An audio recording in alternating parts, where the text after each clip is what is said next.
active duty service members, veterans, family members, thank you for your service.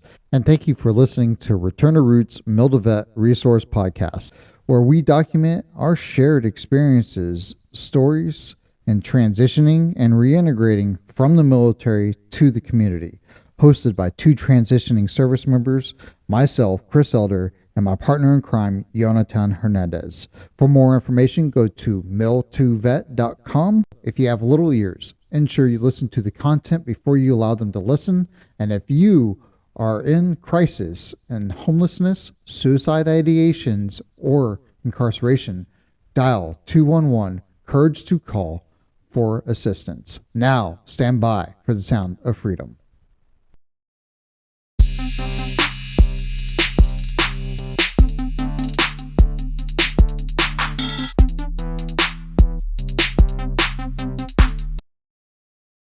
Return to Roots. Welcome. Today we'll be having a special guest. His name is Nabeel Mahmood. He is an evangelist for the Futurist technology. He has created an academy for disrupting our education system. Without further ado. All right. Well, welcome to the show. Some people call you my twin brother, right? Some people that call is if you, I'm Arnold and you're DeVito. Same. You know, there we go.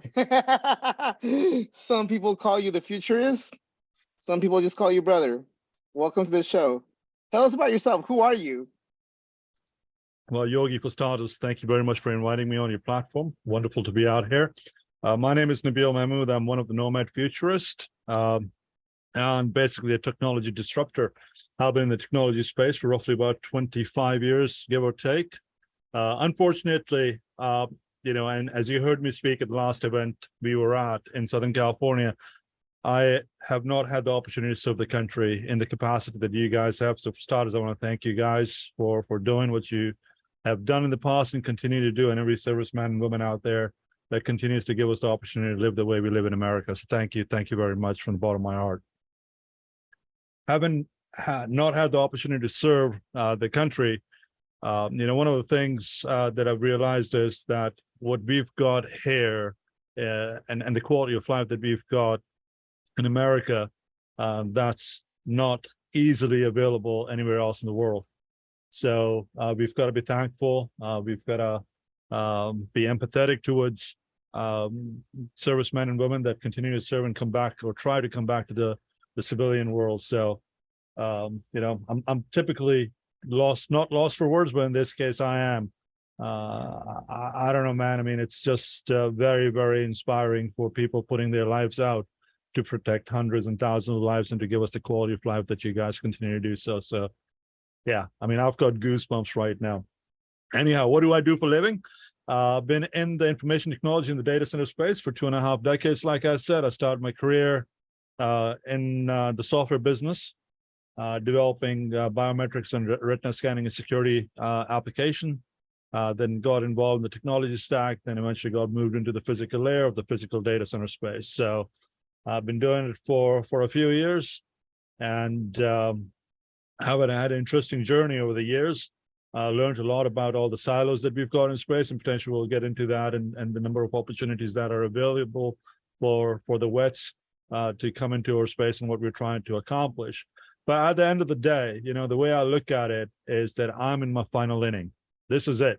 I mean, this is all the gray, man. I mean, there's nothing past this anymore. So I want to make sure that I put myself in a position to pass my knowledge, to pass my experiences to the next generation, as well as have the opportunity to help others in need.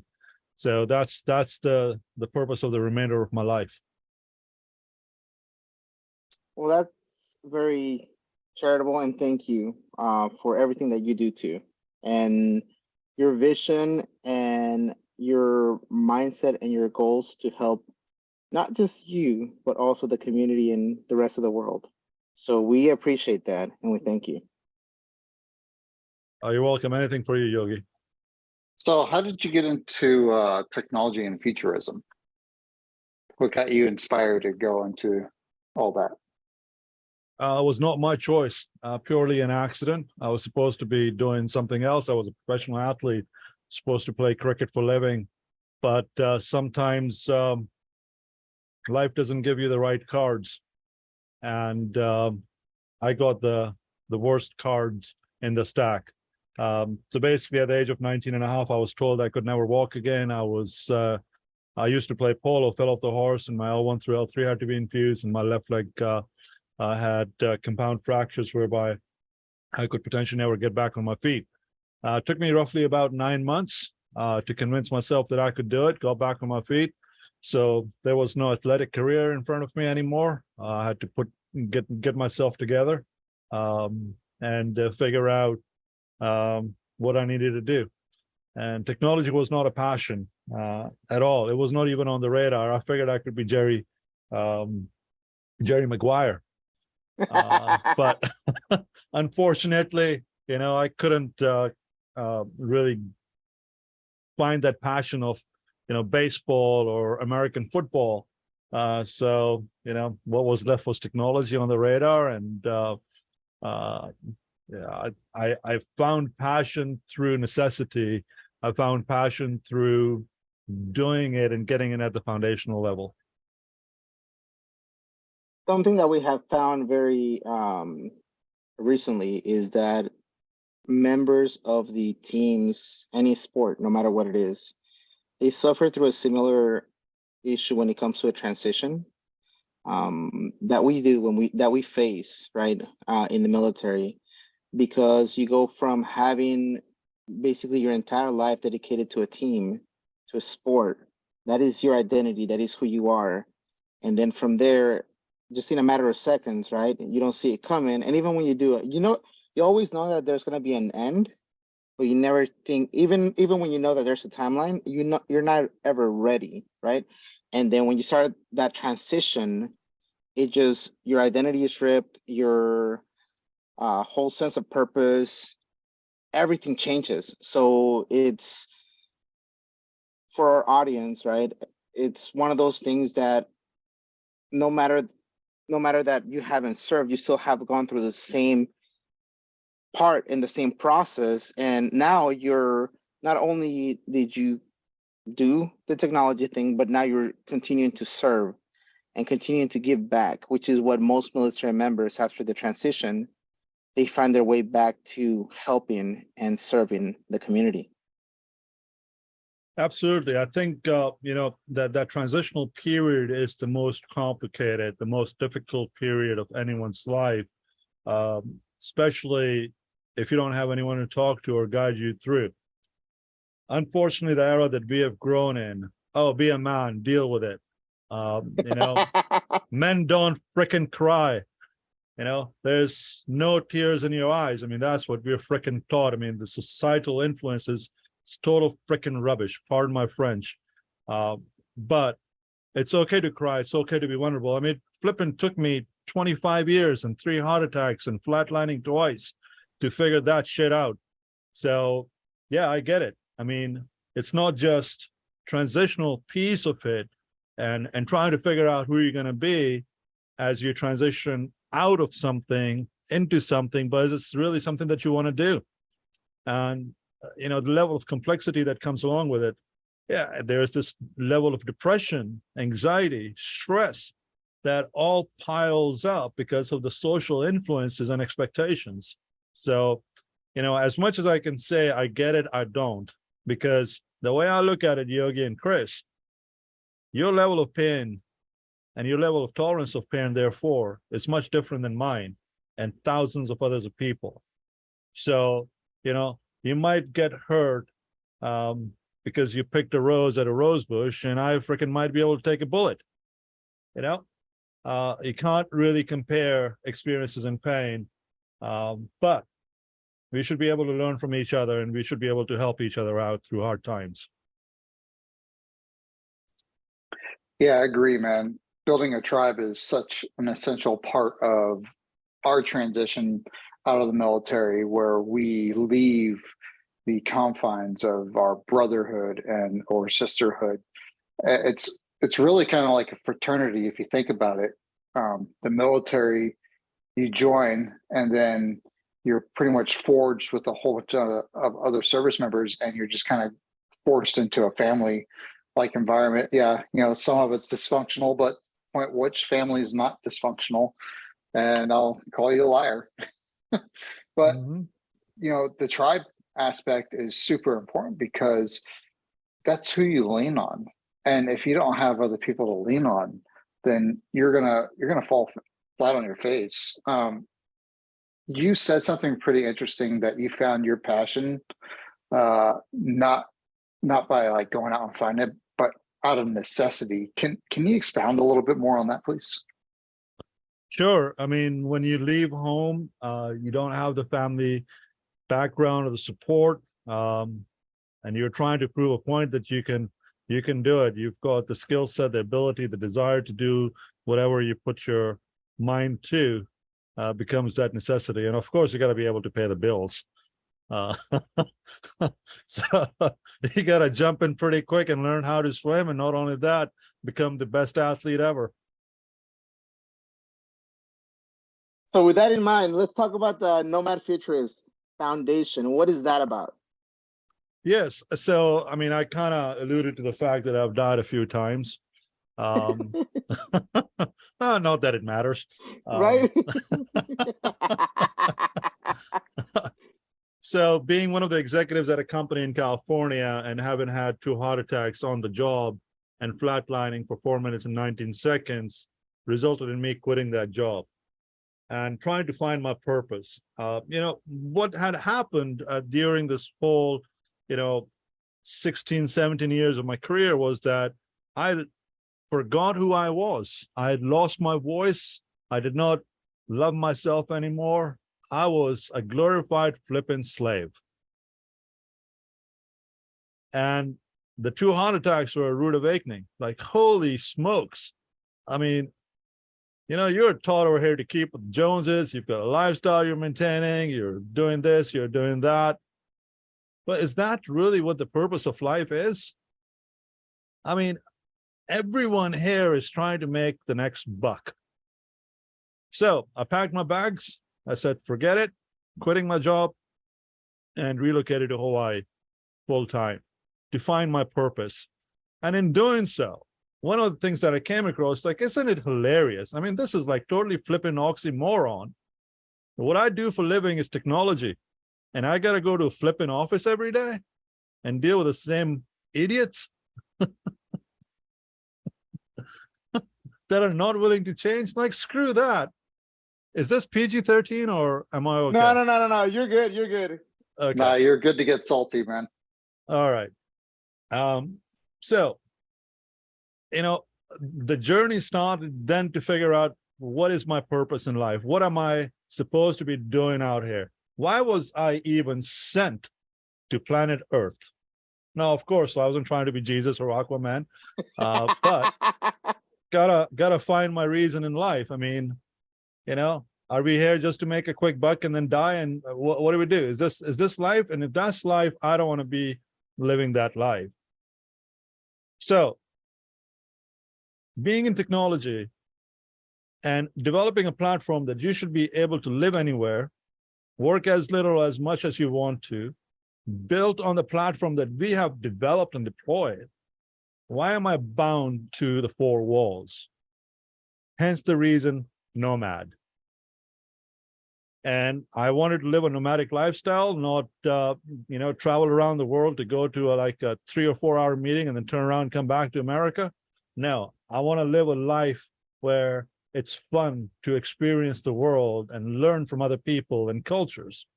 So that's the nomadic part of the foundation. The futurist, yes, that's where the fun begins, because what's there today is actually already history in my books. It's done, it's over with, it's available, it's monetized. I'm looking at what's out there for the next 5 to 10 years. Okay. What technology can we develop to make our lives better? What do we need to do to help protect the next generation? Whether it be data privacy, regulations, compliance, and standardizing data and data rush era. That's the reason why Nomad Futurist was born. However, there was another real core. I mean, that's really what the name of the organization story is. But for reals, it was really about, in all the speaking engagements that I've done over the years across the world and continue to do, I've yet to experience younger generation coming into our space, and that is the entire information technology sector.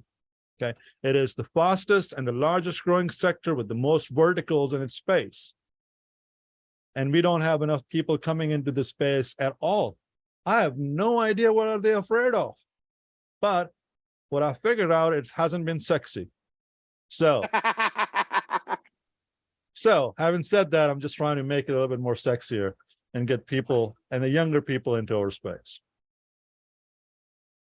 So playing into this, right? Your academy is growing. Your academy's the vision, the mission, it's in play. How do you see that? Or can you explain even better? Can you explain your mission and your vision for this? Absolutely. So for the academy, the Nomad Futurist Academy, so we're launching this year. My promise, as we spoke at the event in San Diego, is that the veterans are going to be our first proof of concept. The academy really is designed to demystify technology for all ages. I mean, though we have a keen focus in the younger generation, but the way we are designing the platform is that it is easily available and accessible to anybody, no matter what age, color, race, beliefs, religion, whatever else there might be, that everyone has got an equal opportunity. I believe in vertical learning and horizontal learning. And what I mean by that is that you've got to be able to understand the subject matter across the entire market sector. So in a data center, you should be able to understand how do you acquire land? Where do you find land? What do you need on that land from the utilities perspective, electrical, mechanical, structural, networking element? Okay, the regulations, compliance, the physical layer of electrical, mechanical, structural, to the operating layer of the technology stack, the application stack. Then you've got the security layer and the user experience. And guess what? How are you going to make money? Right?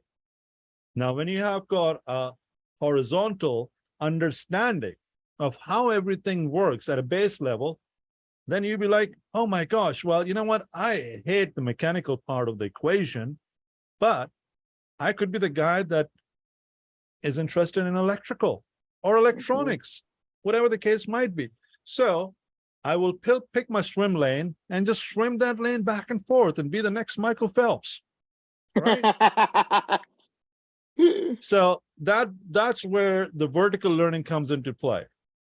And the advantage of a platform like that is that electrical guy might not be interested in mechanical as a subject matter expert, but he's got the basis, or she's got the basis, that he or she can actually easily and openly communicate with his or her peers in other verticals within the information technology space. So we grow together as an industry. The challenge that we've got in our industry is that there's no cross education, there's no cross learning. Everybody's got blinders on. It's kind of like those horse in India, that's got the blinders on. The only thing they know is like, oh, we got to go straight. There's nothing else on the right or left. So the idea is that we are able to have those open conversations, and it creates an environment that's a little bit more disruptive, whereby intellectual thinking is promoted. So how do we connect the IT needs of like businesses and ensure that technology and initiatives align with like organizational goals? Like we got all these, like you were talking, we have people that are really good in electrical engineering, and then we have people that are really good at data. We have all these people, and we have businesses that need these people. So how do we connect them all? Because they're out there. They are out there. I know they are. Like, you mean there is enough human capital out there right now?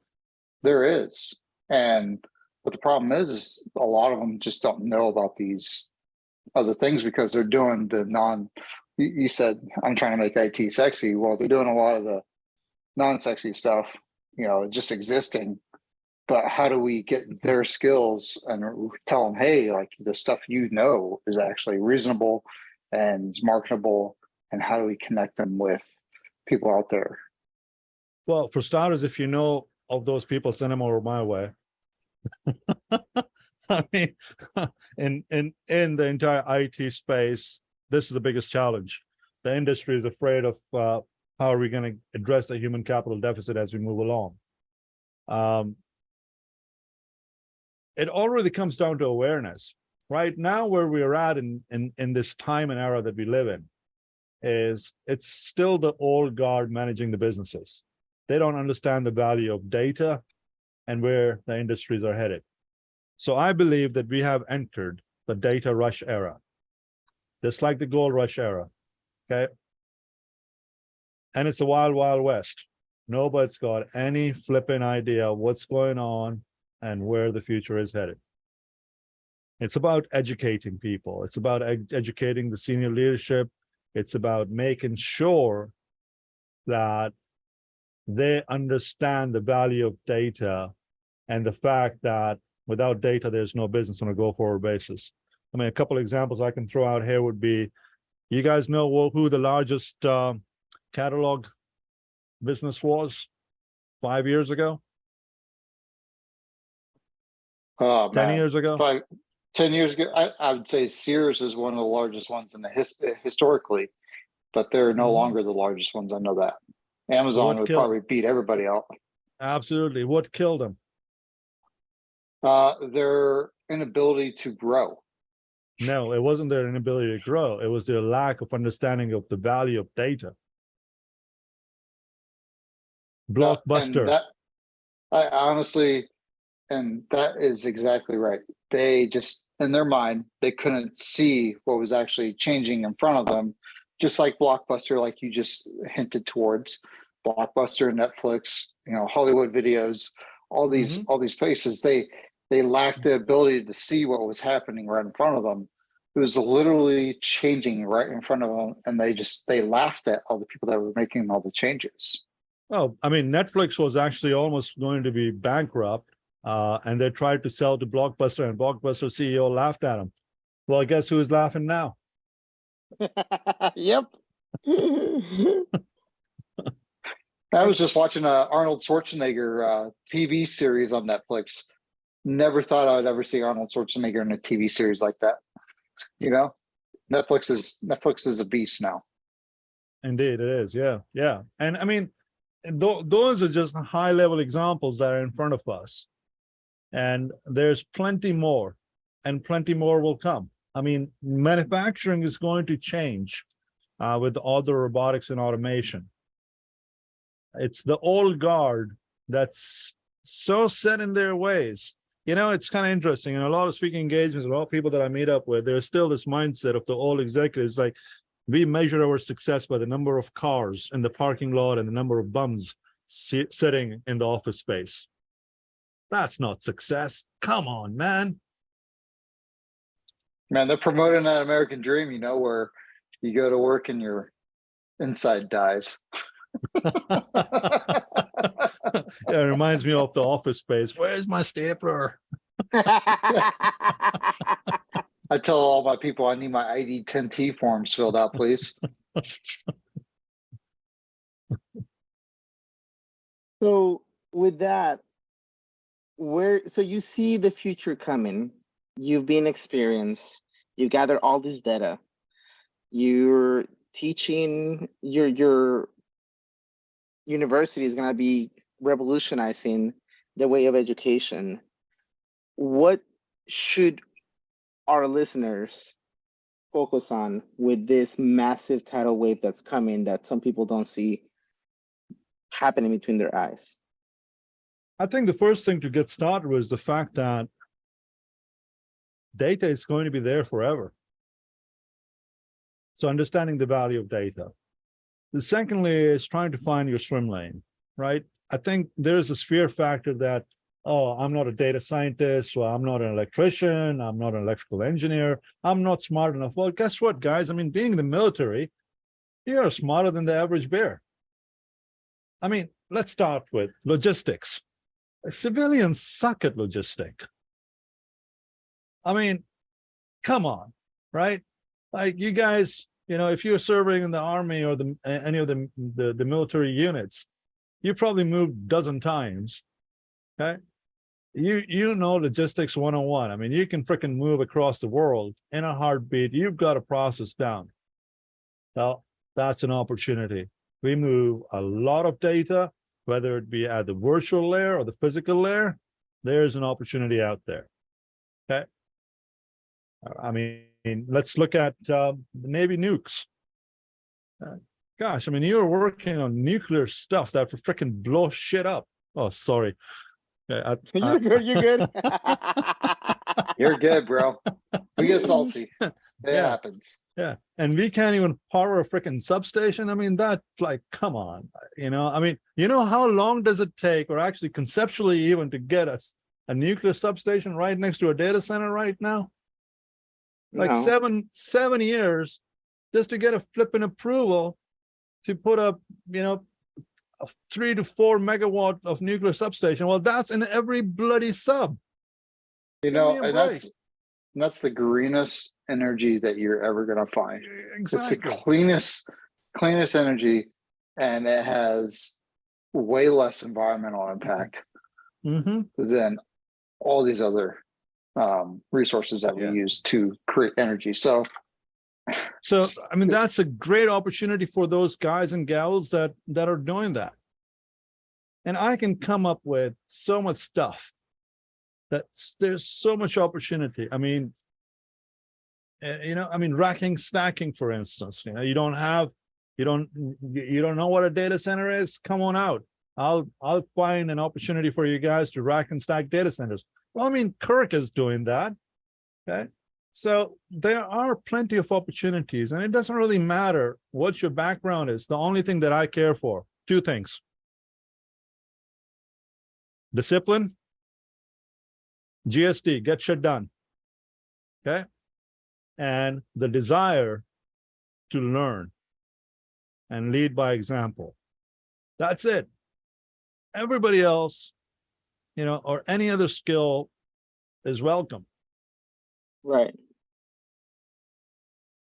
So, and that's one thing that gets lost a lot, especially within the hiring managers and the organizations. They want something written, a degree or a certification or stuff like that, but they miss out on the opportunity of what you just said, that there's a lot of tenacity, there's a lot of will to prove yourself, right, behind that. Because not only do you have to prove yourself to make a living, right, but most of us, we don't do that to make a living, right? We just do it because it's part of who we are. We have to prove it to ourselves, to our community, to everyone else, and still trying to, keep on moving forward. And we always want to keep on bringing our people with us and teach them along the way. And unfortunately, we get lost in that motion, that because we don't have those certifications, we're not capable of doing or not capable of learning, which is very sad.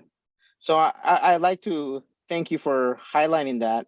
I know you highlighted it at the event, and you highlighted it many times. But this is something else, that you are a civilian. You've been an executive. You've been super, by comparison, you've been high up into any executive leadership, right? So you know how organizations run, you know how they operate, you know what they're looking for. And you highlighting this gives a different perspective, and gives also hope to our community. I can say those things, right? But I'm one of the community, so it's a little bit more difficult to believe, right? It always takes the outside person to say, hey, this is achievable, this is true, to be able to bring more of a style of awareness. So thank you for that. Absolutely. Well, I mean, I'm not saying it's difficult, it's not easy. It's certainly not easy. If it was, then we wouldn't be having this conversation. I mean, the challenge is the challenge. We just need to figure out how to fix it. I came across a very interesting video the other day, and haven't had the opportunity to serve in executive leadership for a couple of decades. We just end up becoming a part of the system and the process. And I don't know who defined this, but what makes one better to have a degree from Oxford or Cambridge versus Yale and MIT or some community college in Timbuktu, or not even having a degree? Looking back at it now, and as an entrepreneur and as an executive, why the heck did I care if you had a degree or you didn't have a degree? Well, the two things that I talked about, discipline and the desire to learn, is all what is proven by a degree that you paid $500,000 for, or $10,000 for, or nothing for. Okay? As a business owner or a leader, I'm hoping that whatever your background is and whatever you've learned in your previous lives, that you'll show up on time, you'll do the job, and hopefully you'll learn something and contribute. And that's an investment that I'm making. So now if you look at the culture today, or where we are headed, especially with the human capital deficit, you'll start seeing that a lot of larger enterprise are not asking for degrees. There's another challenge that comes along with it, but that degree part is gone. Now, I think Yogi, you and I had this conversation in person in San Diego. And I remember it very clearly when I said, you are your superpower. Absolutely. The most important thing is you got to believe in yourself. If you feel that you have nothing to offer and you might be a rock star, guess what? You've convinced yourself you have absolutely nothing to offer. But if you believe in yourself and you believe that you're a rock star, guess what? You're going to go freaking conquer the world, man. So believe in yourself. You are your superpower. Bro, you nailed it right on the head right there, because mindset matters more than any other certificate or piece of paper that could ever hang up on your wall. That is probably the most important thing in this world. And what you just said kind of just really resonates with me as well, is because only you can shut yourself down. Mm-hmm. Only you control what you think about yourself. Nobody else can control what you think about yourself. So, and that whole entire mindset of being a winner, being a superhero, being your own having your own superpower, that really just resonated with me. So that was fantastic. I love that. Thank you. Yeah. So, I mean, those are hardships and personal battles that I've fought and struggled with my entire life. So when I told you guys at the age of 19, I could not walk, or I was told I could not walk, guess what? Mind over matter, mind over body. And that took me 9 months, but I'm standing on my feet. 8 years ago, 2 heart attacks, flatline, dead on arrival. Gosh, man, this is the end of my life. Freaking 38 years old. I am dead. This is why me, right? It could have gone down the freaking wrong rabbit hole very quickly. Okay. 2 years ago, exactly on June 26th of this year, I had another heart attack. I was on life support. Okay. And this time I walked away with a quadruple bypass, and my doctor tells me I'm going to be in the hospital for 6 months. Well, guess what, guys? Took me 2 weeks, got all plastered, got all my freaking, titanium rod in my sternum. Like, I'm out of here. And I flew 6,000 miles to get back home because I wanted to rest up in Hawaii. Where there's a will, there's a way. The only thing that's stopping you is you, nobody else. Put your heart to it, believe in yourself, find the right mentors, ask for help, don't be afraid, and shed those tears. Go out and cry, scream as much as you want to. Get it out of your system and be the change agent. Do go out and make the change. And in order doing so, you have to be the change. You've got to believe in yourself. I think that's really important, especially for a lot of our listeners that may be in some kind of physical impairment and going through an injury that they're trying to get through. And not every one of us will ever know exactly what you feel through your injury, but a lot of us have faced our own injuries or setbacks. And so what you just laid out in front of us, Nabeel, was amazing, because honestly, that's how I get through my own physical detriments. I just have to realize that, it is what it is. There's nothing I can do about it except for have a better outlook on what's happening with me. So, and then making it and willing it to happen. That's the only thing that I have control over. Absolutely. And ask for help. Ask for help. It's okay. Break these social barriers. We're at a point in time in our lives that we can change this world. And it's okay. It's okay to ask for help. It's okay to shed the tears, man. It's perfectly fine. Nobody freaking cares. No one's going to judge. And even if they did, who the heck cares? Seriously. Exactly. It's your life. It's our life. We are the change agents. We have to just, buckle up and do it.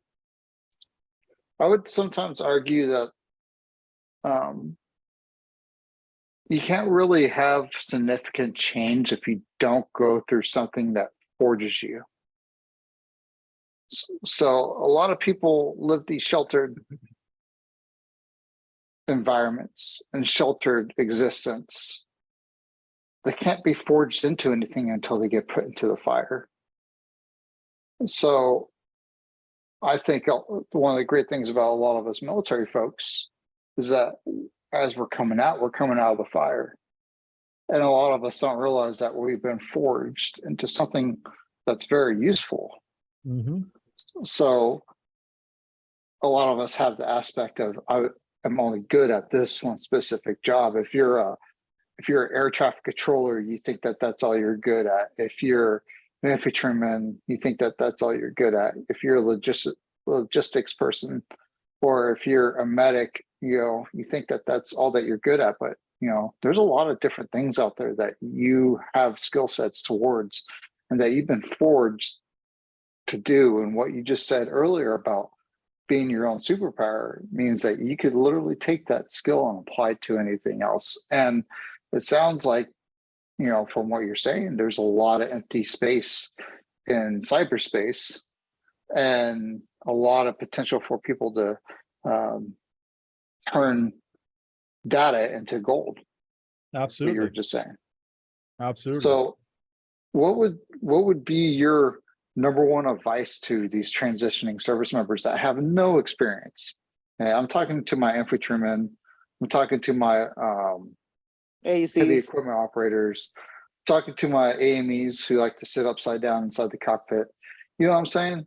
Like, I'm talking to these guys. What would be your number one advice to these guys?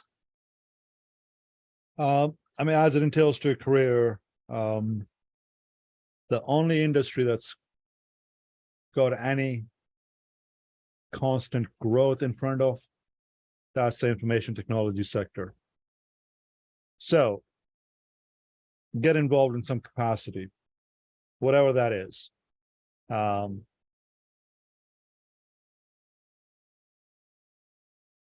think, it's the same thing with children. Who do they want to be when they grow up? And they're only who they are for the experiences and exposures that they're going to get.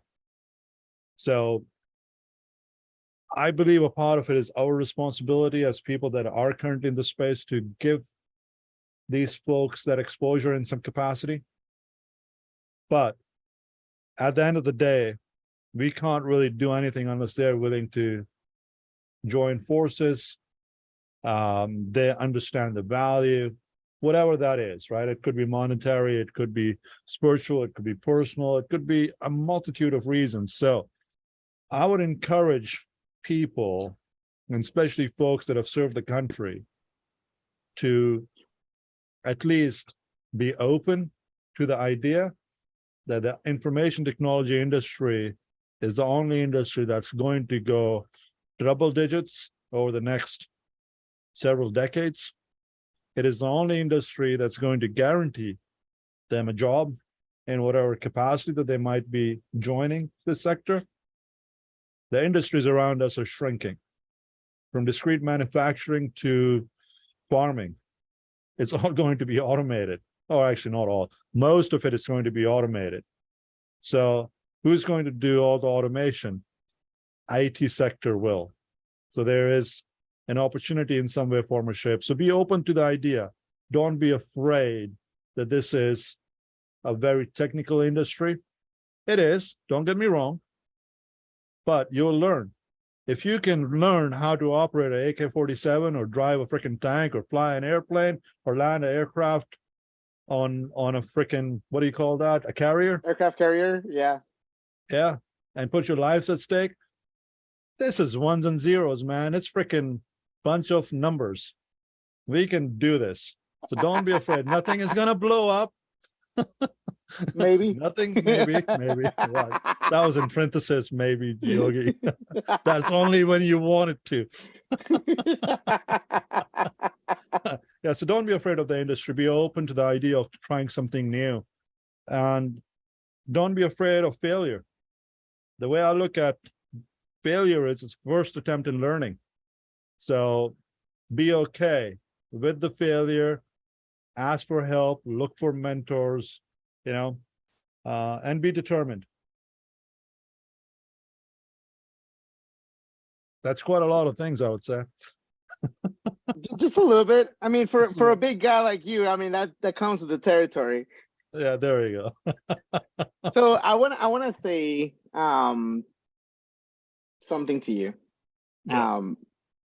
Thank you for being vulnerable and sharing your medical experiences and your challenges that you have overcome.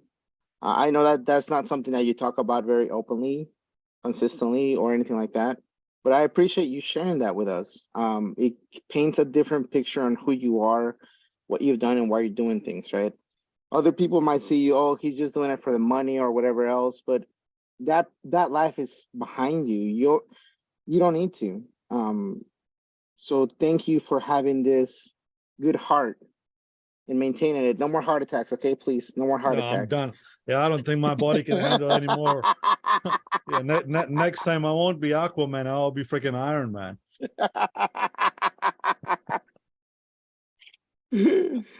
So you mentioned about children, and Yes. how can we make this a better, as a community, as human race, as technology companies? What can we do to get more children involved into the cyberspace? Obviously, learning about how things work. There's cyber camps out there. We've interviewed people that have actually run a couple cyber camps on this podcast platform before. If people are listening to this, go back to Davon's episode. He's with WGU. He's got what is it, the Code Whiz cyber camps. So what is your thoughts on how we should approach getting more youth into cyber? Well, I mean, it's much bigger topic than just the cyber, right? I mean, my definition entails the sector in itself. And cyber is just a piece of it. So as it entails the information technology sector, how do we get more kids involved? It's by demystifying technology for the younger generation. It's creating that curiosity and comfort when they are watching TikTok or playing, Minecraft or whatever. What's the reason that this game or this application was originally designed, and how does it work? It's creating that level of curiosity in the next generation. How do you get them engaged? Is by simplifying technology. Is by simplifying these experiences. So, Yogi, do you cook? Sometimes. Okay. How about you, Chris? Oh yeah, I cook all the time, especially since I've gotten into a retirement mode. I definitely cook a lot more. Okay. So what are the driving factors behind that? Passion, you've got more time, you've got availability, you've got a desire to try different cuisine, you have traveled the world. I mean, there's a lot of reasons behind that. When you look at all the soft touch points, there's a lot of things that are happening behind the scenes unknowingly. And that's why you cook. Circumstances, right? I mean, hey, I don't have any adult supervision this week, man. What am I going to do? Yeah, I can only eat so much junk food, right? Well, guess what? Let's cook. Okay, very circumstantial. Right So- now, I'm trying to perfect curry. That's my goal. Oh my goodness, I've messed up quite a few curries. And yes, it's kind of like I really want to get a cocoa curries style curry. I'm not sure if you ever had cocoa curries, but it's like, oh, it's delicious. It's amazing. So I'm trying to reproduce it. And yeah, it's a lot of failed attempts, but it's going to happen. It will. It will. So going back to the educational piece of it is creating that level of curiosity, giving tools, giving the reason why are we doing what we are doing, having conversations and planting seeds unknowingly. And you know what? The most important element of all of it is that we need an educational reform globally. Our educational sector has not changed since the second industrial revolution. And it's time we make that change and forget about the bloody STEM, which is really a bunch of smoke and steam, really doing something. I'm so sick and tired of these freaking liberal art degrees. Like, oh yeah, I'm going to be a master's in smell. What the heck is a master's in smell? You know, shit smell like shit. You can't make it smell like facts. Yogi knows something about ships smelling like shit. So yeah, it's about exposure, it's about making the change, it's about being the change, and you know, creating a level of interest, yet demystifying technologies. They feel comfortable, right? I don't like going to talk to doctors. You know why? It's not that they're smarter than me, it's because the freaking name of the medication and illnesses that they come up with is totally freaking bonkers. Okay. Yes. But being an IT guy, you know, yeah, let's talk about IPv6 and let's talk about GDPR and let's talk about, you know, electrical mechanical infrastructure. Yeah. And we can simplify that, but, you know, talk about, you know, a disease. Holy smokes. I mean, they make it so complicated that's difficult. We need to make it simple and make it where a fourth grader can easily comprehend and understand how it works. So an example, like when we started in this industry, it was relatively new.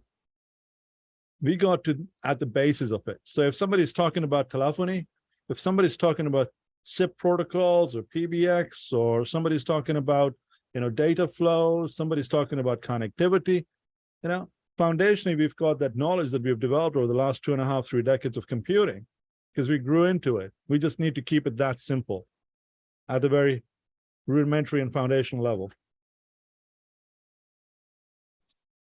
Yeah, I love it, man. I love it. I like the whole entire demystifying and simplifying. It's really, I almost feel like it's kind of like job security. I'm going to make this really complicated and hard for other people to understand by acronyming it up, so that way nobody else could get into my realm. You know, that's Exactly. pretty funny. Yeah, they're going to spend their career trying to figure out what the heck that acronym stood for. Seriously. The whole entire getting, like you were talking about, fourth grade level, you know, it's like, honestly, that's like what we should be doing, is teaching our kids this stuff. A lot of people just rely on the school structure to teach their kids how to do things. And really, we should be teaching our kids all the time, like spending time with them, showing them how like plants grow, showing them how life is, you know, like having them watch a chicken grow. Like, not everybody gets to experience the farm life, but I know from watching my kids experience it, they have more of an idea of how things happen. You know, they understand why water is so important. Because because you can't grow plants with Gatorade. Hey, Great it's connection. Great connection. Brondo. It's going to be called Brondo in about 75 years, and we're going to be watching YouTube of people kicking each other in the nuts. Oh shit, we might actually be there. And it's funny. Another part about that is everybody's wearing Crocs, and they chose Crocs because it was the least offensive, cheapest new market coming out, and everybody's wearing them. Mm-hmm. You flipped the little thing down. Well, wait a You second. go Not to put a 4x4 political, mode. not put a political reference in there, but I mean that president wasn't any different than what we've got right now. He forgot. Wow. He was definitely a mucho libre. Or no, it was macho. What's his name? It was macho. What was the president? Anyways, Terry. Moving forward. Terry did a great president. We should vote Terry for president. That's my vote. Anyways, I think we're good to go into the save rounds and alibis. Anything else, guys? All right, cool. Save rounds and alibis, the final round. Hey, Nabeel, what book or podcast has really helped you in your journey? Well, I mean, the podcast, I would say Nomad Futurist, of course. Oh, that wasn't a selfless plug at all, was it? Not at all. As much as, it's about sharing other people's trials and tribulations and their journey to success and how they define success. It's been an eye-opening experience because people that I've known for decades, I did not know them to the degree that I was able to connect with them in these personal experiences. I mean, as much as it sounds like a selfless plug, it's been a life-changing experience for me for the last 4 years. Because from the outside in, it looks like everybody's living this Instagram life of perfection.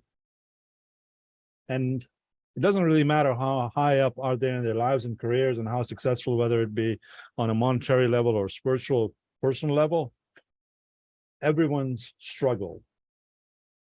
And it's not what they've struggled with, it's how they've been able to cope with it and how they've been able to get out of difficult times and making their lives better personally and professionally. So that's the reason why I like our platform, because we get deep. I mean, it could, and it has gone into a lot of weird rabbit holes over the last 4 years. As far as the book is concerned, 3 Cups of Tea, I read that most recently. It's one of, I would say, one of my all-time favorites. And the idea behind the book is relationships. One cup of tea, you're an acquaintance. 2 cups of tea, you're a friend. And 3 cups of tea, you're family. So these friendships, and a part of it is the culture and ethnicity that I've come from, my roots rather. I'm very, very protective of letting people in my domain. But once you're in, and you're in it for the long haul. So if I tell you you're my friend, fuck it, man, I'll freaking go shake things up for you. So what you're saying is,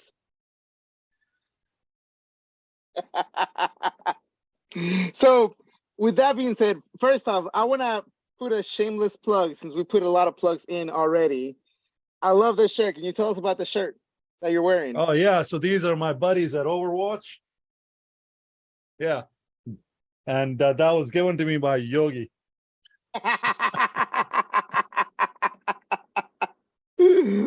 So one of the questions that we ask, right? How and what advice, you kind of talked about it earlier, but what advice would you give yourself prior to going through the crisis of breaking your leg, if you could go back in time?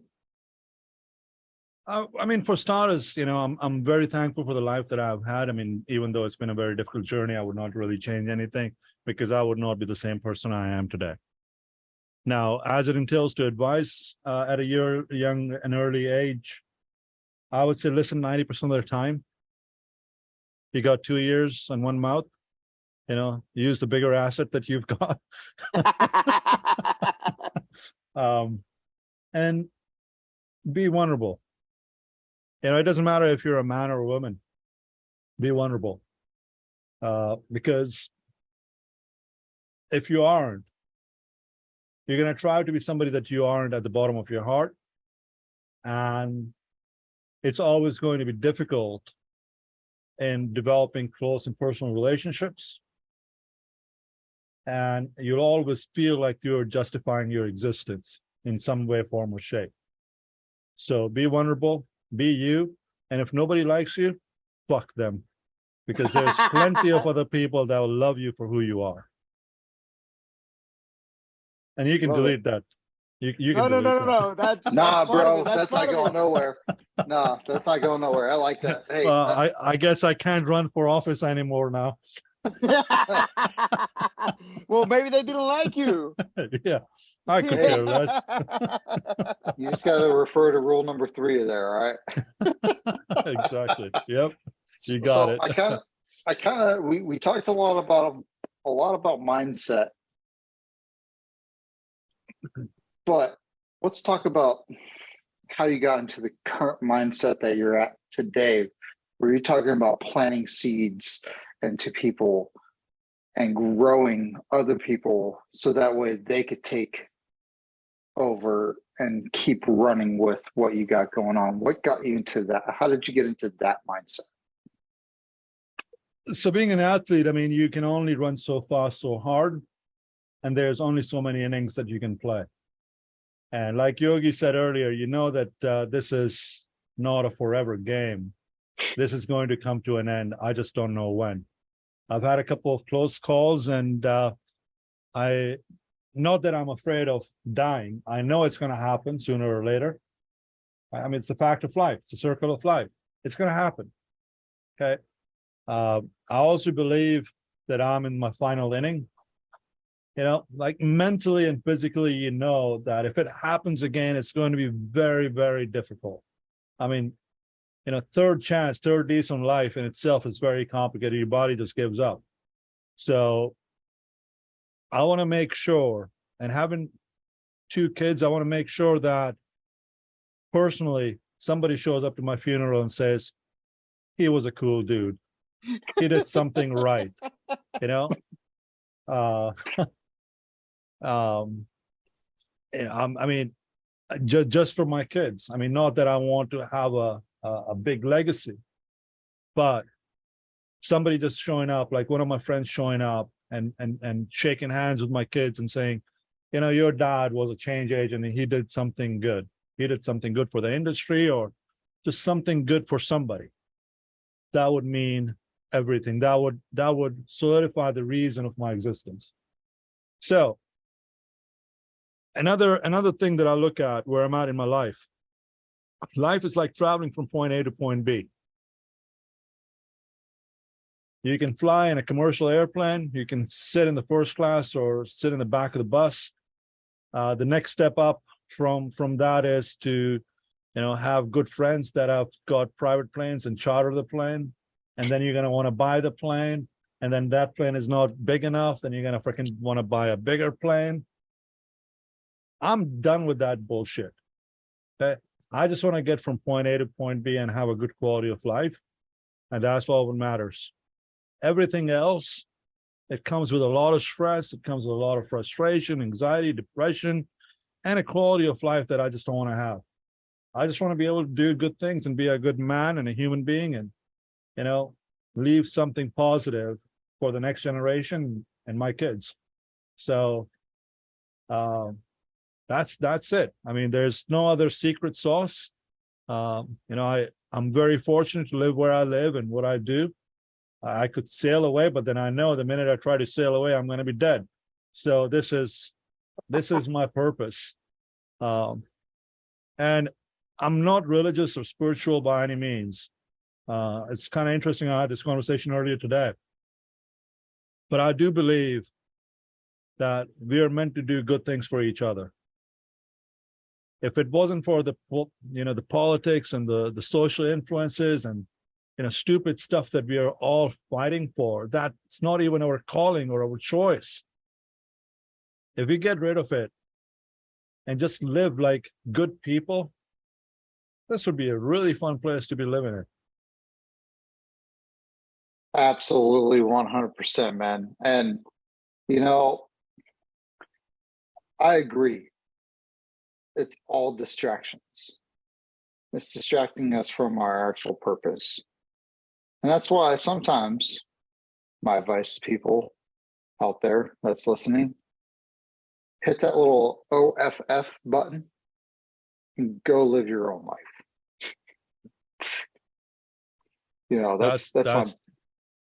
That's it. Absolutely. So how can our listeners get a hold of you? Well, it's quite simple. It's Nabeel Mahmood is my handle. I guess that's what we call it these days. It's not my love handles, it's just the handle. Or that handle. Don't get Yogi all excited. Yogi's like, love handles? Where am I grabbing them? Yeah. If you Google Nabeel Mahmood, it should be fairly easy to find. As far as the organization is concerned, it is Nomad Futurist. So Nomad Futurist is the handle as well as the hashtag.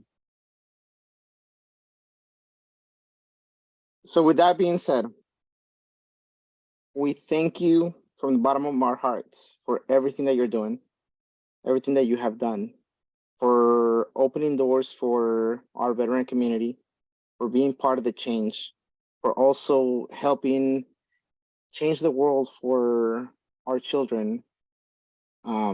As you mentioned, the education system has not been changed for hundreds of years. And that's one of the only things that's left to be changed. So thank you. Thank you for giving us this wisdom. Thank you for doing something good with your life. And thank you for sharing it with us. And thank you for being a friend. Absolutely. Well, thank you for having me, Yogi and Chris. Great meeting you. Hopefully we can do that in person one of these days. I'm actually a lot more funner in person than I'm on radio. If he's not being Mr. Incognito, just for the record. Exactly. Well, yeah. See, that's the off button, Yogi. Oh, my bad, my bad. I love it, man. You got a futurist here, Nomad. You guys need to look him up. He's keynote speaker. He's a mentor. He's a leader. He's done everything from the bottom all the way up to the ground up. He literally pulled himself up from injury and became something quite unique.